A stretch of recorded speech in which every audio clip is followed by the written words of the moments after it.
Hello everyone, welcome back to another video. For today's video, we have the Nissan GTR R35, for those who don't know. The GTR, or Skyline in the US, is a Japanese car that was produced from 1969 up until today, with the 7th generation being the R35, which is still being sold today. The GTR has a rich history of motorsports, especially in the 1970s, when it dominated the JGTC and touring car racing.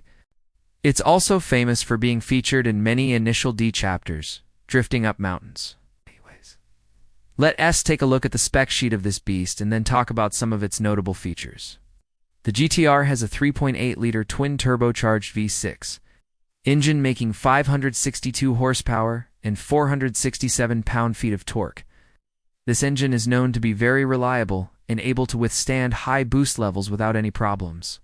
In fact, many GTR owners push their cars well beyond the factory boost levels of 11 CI and make upwards of 700 horsepower safely. The power is sent to all four wheels via a 6-speed dual-clutch transmission.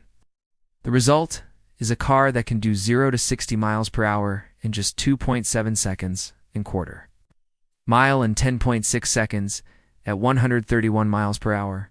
Moving on to the exterior, the design of the R35 hasn't changed much since 2008.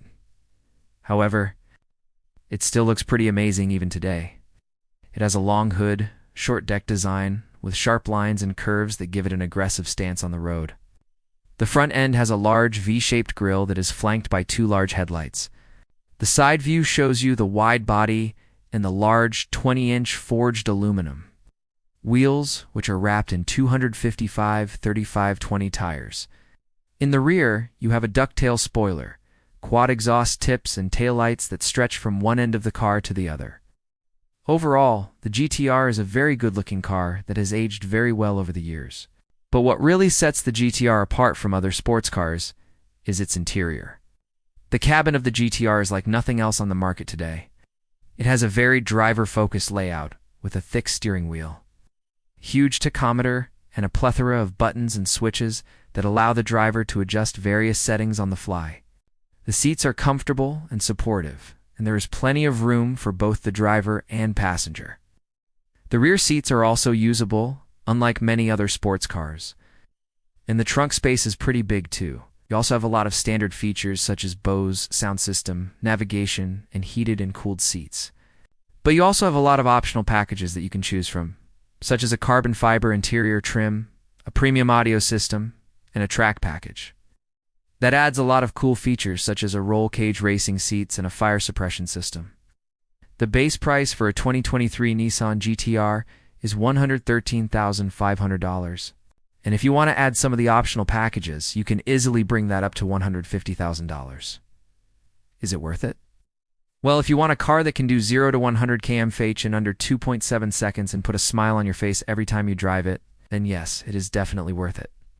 Now let us talk about what it would feel like to ride in the passenger seat of a GTR as it goes from 0 to 100 kilometers per hour in under 2.7 seconds. We'll also tell you how much it costs and what you get for that price. But before that, now back to our regularly scheduled program. As the tachometer needle sweeps past the red line and the dual-clutch transmission downshift, you feel pinned to your seat as the GTR R35 rockets forward from a standstill. The supercar is so fast off the line that it leaves its competitors eating its dust within just a few seconds. The last thing you see before reaching 100 kilometers per hour is the speedometer needle pass 100 kilometers per hour mark.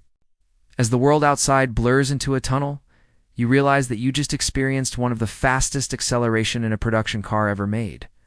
The GTR R35 does 0 to 100 km/h in just 2.7 seconds. This means that you go from a standstill to almost 100 km/h in less than the time it takes to blink. It's hard to put into words the feeling of riding in a 2,000 horsepower monster as it accelerates at an insane rate. The force generated by the twin turbocharged V6 engine is simply mind-boggling. It feels like the G-force is about to rip you out of your seat and send you flying through the windshield. But somehow you stay glued to the seat as the GTR R35 effortlessly accelerates to 100 kilometers per hour in no time at all. It's an experience that you will never forget. And if you're lucky enough to drive a GTR R35, you will understand why it is considered one of the best supercars ever made. So how much does it cost to own a piece of automotive history? Well, the price tag on this beast is not for the faint of heart.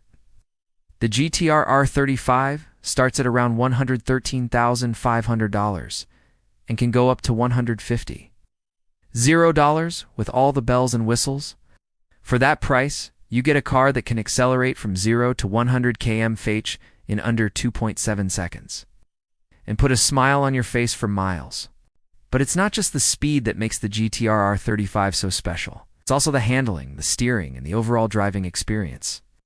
The GTR R35 is a true driver-esque car that makes you feel like you're in control of a machine that's capable of incredible feats of speed and agility. So if you have the money, the GTR R35 is definitely worth considering. But even if you don't have the budget for this beast, it's still fun to dream about owning one someday.